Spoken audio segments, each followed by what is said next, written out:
বাংলাদেশকে বিশ্বকাপে খেলতে হলে দরকার একটি শক্তিশালী স্কোয়াড, যে স্কোয়াড থেকে স্বপ্নের একটি একাদশ বাছাই করে খেলাতে পারলে বিশ্বকাপ খেলা অসম্ভব কিছু হবে না। আজকের ভিডিওতে আমরা কথা বলবো যেমন একাদশ হলে বিশ্বকাপ বাছাই পর্ব উতরিয়ে বাংলাদেশ খেলবে সরাসরি বিশ্বকাপে।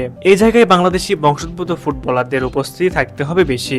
গোলকিপিং পজিশন থেকে শুরু করে ফরওয়ার্ড লাইন সব পজিশনে প্রয়োজন প্রবাসী ফুটবলারদের, যাদেরকে সিন্ডিকেট ভেঙে নিয়মিত খেলালে তাদের হাত ধরেই বাংলাদেশ খেলবে বিশ্বকাপে। চলুন ভিডিওতে জেনে নিই কেমন একাদশ হলে বিশ্বকাপে খেলবে বাংলাদেশ।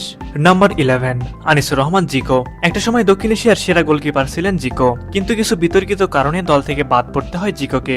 পরবর্তীতে আর তাকে দলে নেয়নি ফেডারেশন, তবে আবারও সময় এসেছে তাকে নতুন করে দলে নেওয়া, কেননা বর্তমানে জাতীয় দলের গোলকিপিং এ দুর্বলতা লক্ষণীয়। তাই তো বলাই যায় বিশ্বকাপ ও এশিয়ান কাপের কোয়ালিফাইং ম্যাচগুলোতে ভালো করতে অবশ্যই জিকোর মতো গোলকিপার প্রয়োজন।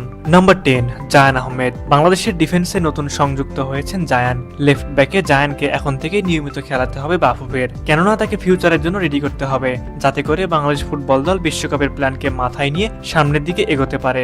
নাম্বার 9, ইকরামুল কাশপার হক। রাশিয়ান মা ও বাংলাদেশি বাবার সন্তান ইকরামুল বর্তমানে ইংল্যান্ডের একটি ক্লাবে খেলছেন।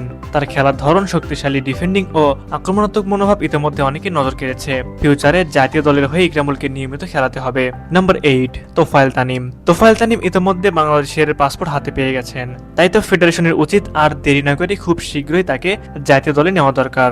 নাম্বার 7, তারিক কাজী। তারিক কাজী বাংলাদেশের একজন আন্ডাররেটেড ফুটবলার। জাতীয় দলে তার অবদান লক্ষণীয়, সুতরাং বোঝাই যাচ্ছে এই ফিনীয় ফুটবলারকে নিয়ে এগোতে হবে বাংলাদেশের। নাম্বার 6, হামজা চৌধুরী। হামজাকে নিয়ে নতুন করে আর কিছু বলার নেই, পুরো দলের কান্ডারি বর্তমানে হামজা, যাকে নিয়েই বাংলাদেশের কোটি কোটি ফুটবল ভক্তরা স্বপ্ন দেখতে শুরু করেছে। Number 5, Cuba Mitchell. বাংলাদেশি বংশোদ্ভূত ইংলিশ ফুটবলার কিউবা, যিনি গত মৌসুমে খেলেছেন ইংলিশ ক্লাব সান্ডারল্যান্ডে, তবে সবাইকে অবাক করে দিয়ে তিনি চলতি সিজনে যোগ দিয়েছেন বসুন্ধরা কিংসে। তবে গুঞ্জন রয়েছে আসছে মৌসুমে আবারও ইংল্যান্ডে ফিরতে পারেন তিনি, কেননা বসুন্ধরার একাদশে নিয়মিত রাখা হচ্ছে না তাকে। নাম্বার 4, সমিত সোম।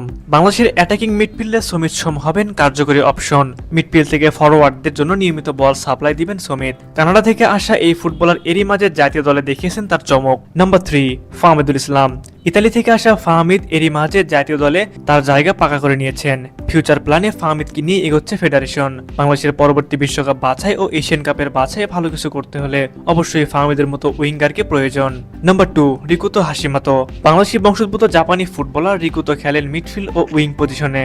রাইট উইং এ রিকুতোর গতি সবাই জানে, সুতরাং বলাই যায় যে উইং এ এমন গতিসম্পন্ন ফুটবলারকে অবশ্যই প্রয়োজন। নাম্বার 1, ট্রেভর ইসলাম। ট্রেভর ইসলাম মূলত বাংলাদেশের পরবর্তী স্ট্রাইকার হতে চলেছেন। তার গোল করার ক্ষুধা দেখলে আপনারা বুঝতে পারবেন ট্রেভরকে কেন প্রয়োজন জাতীয় দলে। এই জায়গায় আমরা জায়ান হাকিমকে নিয়েও কথা বলতে পারি। জায়ান হাকিমকেও হয়তো খুব শিগগিরই আমরা ন্যাশনাল টিমে দেখতে পারবো। সুতরাং বলাই যায় যে বাংলাদেশের বিশ্বকাপে খেলতে হলে অবশ্যই এই একাদশ লাগবেই, তাছাড়া হয়তো সম্ভব নয়। সুপ্রিয় দর্শক, আপনাদের কাছে কি মনে হয় কেমন স্কোয়াড হলে বাংলাদেশ পরবর্তী বিশ্বকাপে খেলতে পারবে? অবশ্যই এই বিষয়ে আপনারা কি ভাবছেন তা আমাদের কমেন্টে জানাবেন।